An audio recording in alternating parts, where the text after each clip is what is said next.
So our basketball team, I played 8th grade basketball, and I was probably a 5'1" white dude. So I had NBA written all over me back in the day, right? And my dad wanted me to get ready for the season. My dad liked to drink back in the day. Big time drinker. He's been sober a long time now, but my dad could drink. So my dad said, hey, 8th grade's coming up. You're playing some basketball because you sucked at football. We don't know where this baseball thing's going. You're playing basketball. I'm like, Dad, I'm not sure genetically, DNA-wise, I'm completely qualified to play basketball long term, but we'll do it. So my dad set a hoop up in the backyard. Except when he set the hoop up, and I practiced every day, I'm telling you, every day the summer going into 8th grade, except my dad had some drinks, like a lot of drinks the day that he set the hoop up. And he set it up a foot short, except I never knew that. So I just kept practicing and practicing and practicing on a hoop that was a foot lower than it was supposed to be. So I got a shot you can't even believe from like 9.5-foot hoops, right? So basketball starts, tryouts, only 8 guys try out, so I make the team. But I'm the 8th player. I'm 8. By like 80 spots, I'm 8th, right? If we could have had the ladies play on the team, I'd have not made the team. So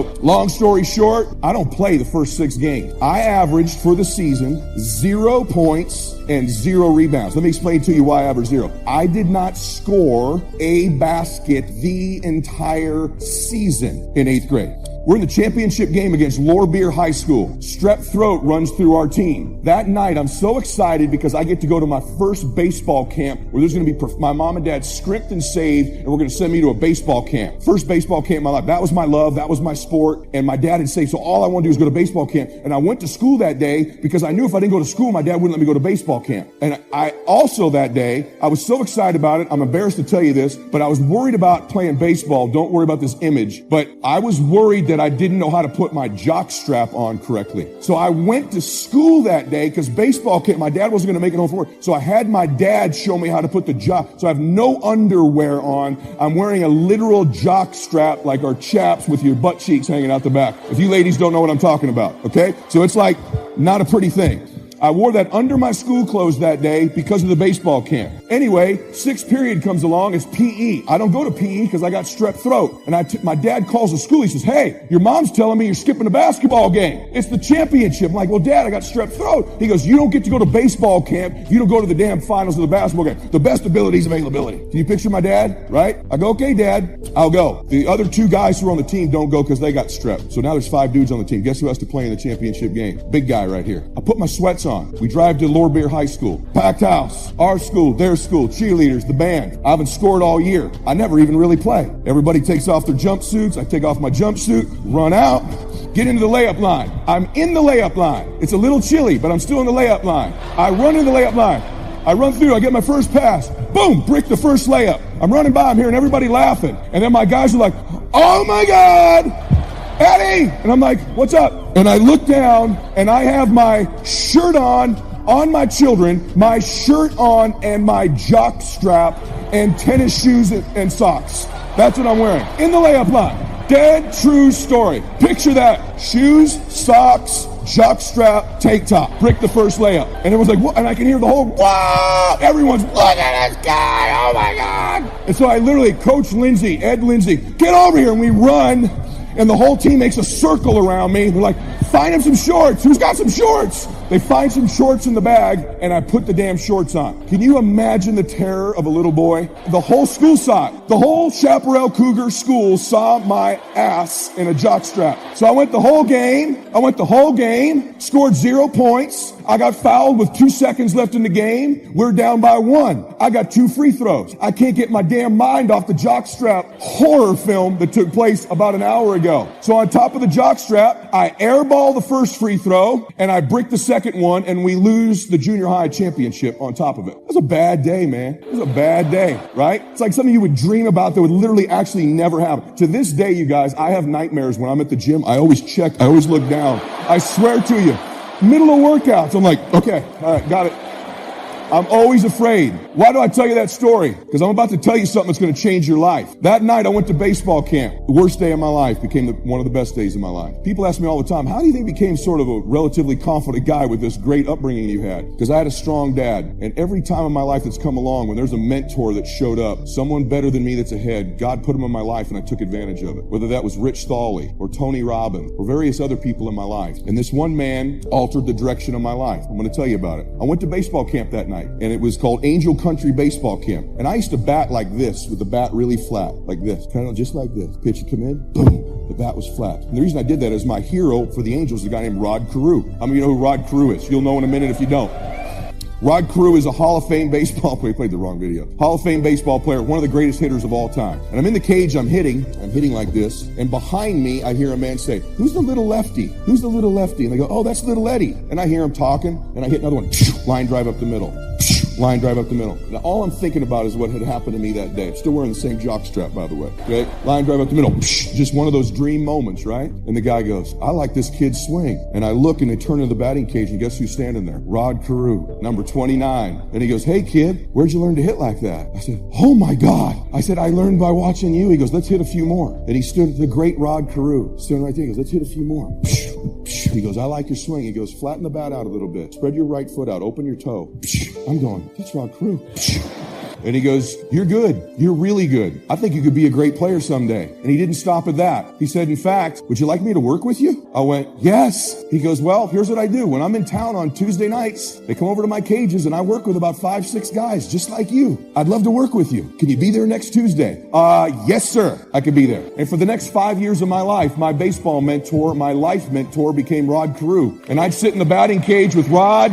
I'd sit in the cage with Rod, and he'd tell me exactly what to do. But on that, he goes, "You're outworking everybody, buddy. You're going to do something great someday. With your work ethic, you're going to do something great. You're going to be a great college player." Every Tuesday he was in town, every Tuesday for years. And this man took this shy boy who had just had that experience in baseball over the next 5 years, constantly loved on me, constantly told me how great I was, constantly told me he believed it. And because of what a powerful example he was, when you have one of the 5 greatest hitters in the history of baseball tell you you're great, you believe it. And he didn't just make it about baseball, he made it about life and what a good boy I was, and how I got good grades and I treated my parents well. And when I found out about Rod, is he's one of these special souls that I was one of thousands and thousands of children that he took an interest in, which is why when I graduated college, my first job was at a group home working with kids. I wanted to be just like Rod when my baseball career ended. He poured belief into me, confidence. I started to walk different, think different. I thought I was special. The power of mentors in your life who love you and believe in you. And Rod did this over and over and over again. And then many years after I knew Rod, I'm going to Elmo, his little daughter. This is how you sow seeds in your life. See, all these calls you're making, all the phone calls, all the contacts, they don't feel like it's paying off right now, but you're planting seeds like in the parable of the sower. The wind's going to get a few, the rain's going to get a few, the birds are going to get a few, but eventually there's a harvest in a way that you can't even imagine. And Rod, for years, in addition to being this great player, was a better man. And he sowed seeds into kids over and over and over. A wonderful soul. He's from Panama. He wasn't even born here. He's a beautiful man. And then many years after I knew them, his little girl, Michelle, I became very close with. Michelle was a little 5-year-old little girl that used to sit behind the cage with her mama and watch us every week. And when Michelle turned 16, she got leukemia. And she lost her battle with leukemia when she was 16. At the time, it was a national story. This is April 18th, 1996. You're about to get blown away. April 18th, 1996, my great mentor, the man who believed in me, that changed. How's a little dude like me end up playing baseball at that level? Because of that belief. How did I do well in business? Because right after Rod Carew came Rich Thawley and Tony Robbins, these people who believed in me. And so it says, Michelle Carew, the daughter of Baseball Hall of Famer Rod Carew, who waged a 7-year battle with leukemia that sparked international outpouring of support and a surge in pool, listen, of potential donors, died Wednesday morning. She was 18. Their family was destroyed. I want you to watch Rod's quote when it happened. This is 1996. I can't make this up. Although we have lost Michelle, we can take solace in the fact because of her, many lives have already been saved by the increase in marrow transplants performed in the week subsequent to our appeal because of donors. The usually taciturn Carew had pleaded for people across the country, this is in 1996, to sign up as potential donors. Donors. Remember that word. Donors. When his daughter passes away, he turned it into a victory. Worst day of his life became the best day of his life. Donors. Sowing seeds. Doesn't know when you're going to harvest it. He has He saw how few African Americans and other minorities were registered for the National Donor Program. Within a few weeks, he began a public awareness campaign after her death. More than 70,000 calls for donors were generated. 2 million increase in donors were made across the country. That's absolutely awesome, said Carew. It's the initiative we've been waiting for. And then it shows you that the hospital's personnel sobbed and exchanged hugs during the news conference. He took the news conference of her death and turned it into a donor drive. After that, he started a foundation called the 29 Foundation after his baseball number. Do my job and handle my business. But I got that from back when I was staying out late at night. My ability to talk to large groups of people who I do not know come from me having to get out of so many lies I had got myself into that I became comfortable doing that business. So coming out here telling the truth, pretty easy.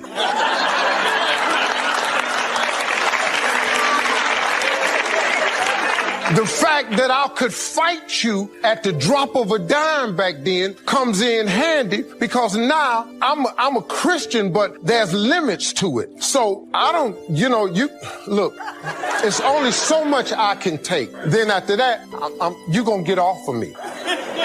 It comes in handy because I'm busy. I don't have time for everybody. People stop me all the time. Steve, I need a picture. I need an autograph. Well, I'm going somewhere. All I want is a picture. I can't stop every time somebody want a picture. How would you like if everywhere you went, somebody stopped you and wanted a picture? How many picture requests I get a day? I can't think of a day somebody ain't asked me for a picture, asked me for something. How would you like it if you was just going somewhere and now y'all got video cameras. Y'all just pull them out and here they go.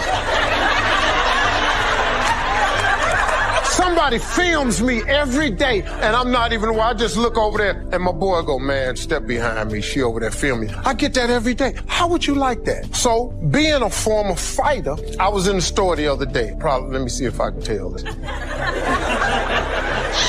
Okay, I got off the plane. I came to Dallas yesterday. I get up and I'm in a stop in a store. We come from the airport. I got to get some water. I go in the store. This brother come up to me. He ain't got hardly all his teeth. He come up to me. He little muscular dude. He come up, Steve Harvey, what's up? So I say, hey man, how you doing? You ain't got no bodyguard? I'm 6'2", I weigh 235. Now, I ain't no bad man, but I used to box. So now, you ain't got all your teeth, so you ain't real healthy.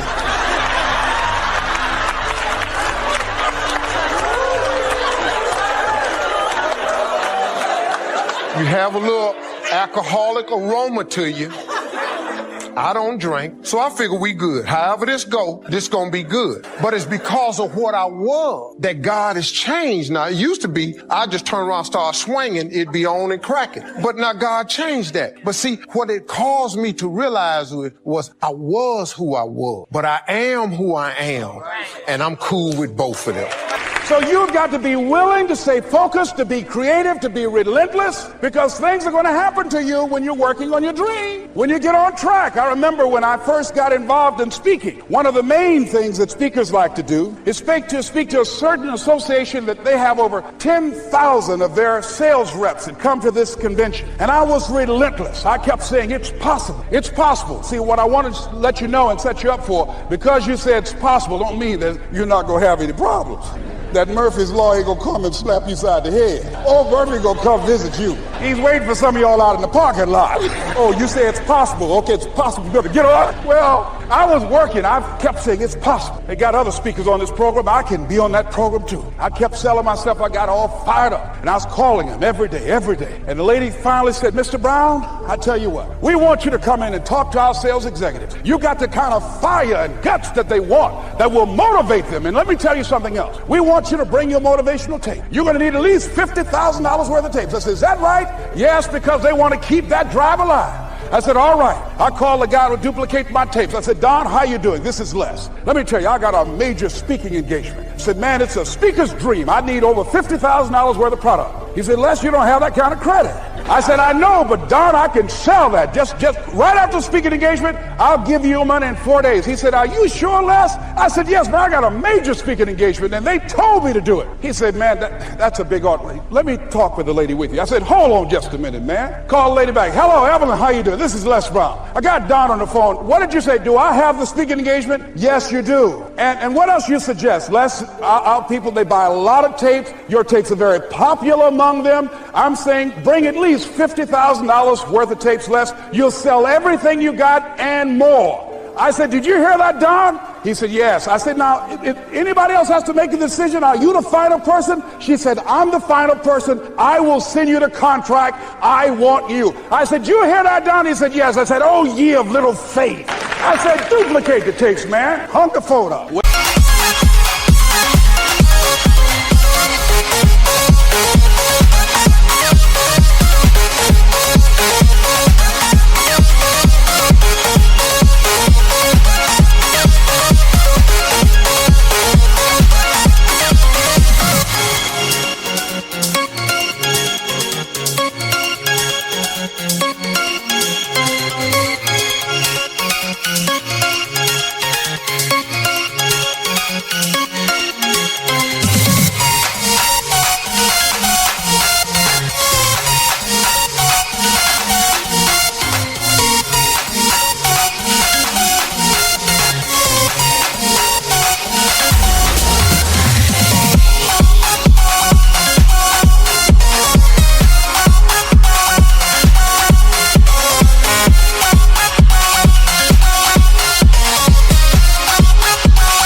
He duplicate the tapes. 1 week came by. I'm checking the mail every day. No contract. I said, come on, Murphy, don't start nothing. Come on, man, give me a break. Come on, you know, say fair. Come on, man. Give your boy a break. Come on. I talked to myself, you know. I didn't want to call him right then. 2 weeks passed by. Murphy said, don't you think you ought to call him? I said, okay. I called. I said, hello, this is Les Brown calling. How you doing, Les? I said, fine. I said, Evelyn hasn't sent my contract out yet. Any additional information you need? So, Les, you haven't heard? I said, no. I said, Evelyn died. I said, she died? I said, did she say anything about me? When I got home, I was so wiped out. And Murphy was in the house waiting on me. Murphy said, is it possible you want to listen to some of your tapes?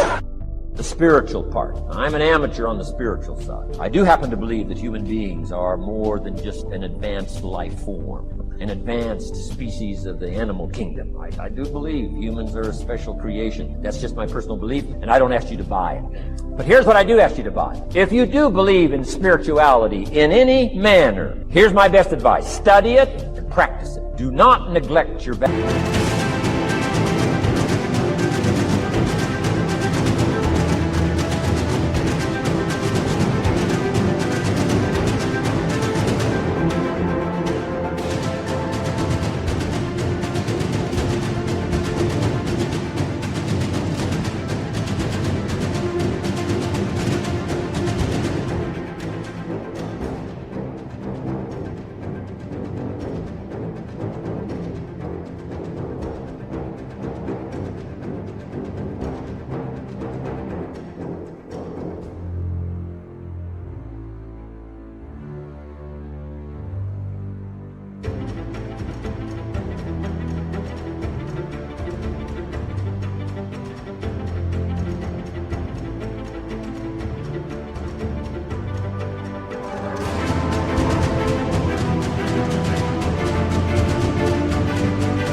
Do not neglect your virtue. If you do believe in spirituality, my advice is study it and practice it. Don't let it go unstudied. Don't let it go unnourished. If you do believe, that's my best advice on the spiritual. Now here's the third part, the mental side. Part of this personal development challenge is to develop mentally. Learn, study, grow, change. It's what schooling is all about. And the human development takes time, incredible amounts of time. That's why we've taken the time for this seminar. It just takes time. Some things you can't cover in a 20-minute speech. You can't cover in a little 5-minute talk. It takes time. For humans, it seems like more time than any other life form, human being. The little wildebeest in Africa. Guess how much time it's got as soon as it's born to be able to run with the pack so it doesn't get eaten by the lions. Guess how much time it's got? A few minutes. As soon as the little wildebeest is born, tries to stand up, falls down. Its mother nudges it, gets stand back up, falls back down. Finally, on little shaky legs, it tries to nurse. Mother pushes it away. She moves away, so it can't nurse. Why? You can't nurse now. You got to develop some strength now. The lion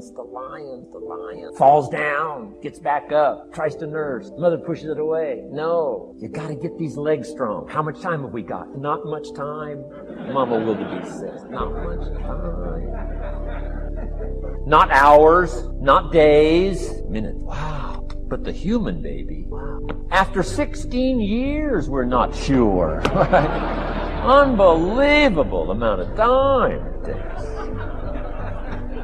So it does take time for personal development. It does take time for spiritual development, physical development. But here's also what takes time, and that's your mental development. Feeding the mind, nourishing the mind. Some people read so little, they got rickets of the mind. They couldn't give you a good, strong argument as to their own personal belief. Here's one of the challenges we've got as parents, and that is to get our kids ready to debate the major life issues of the 90s. They've got to get ready to debate.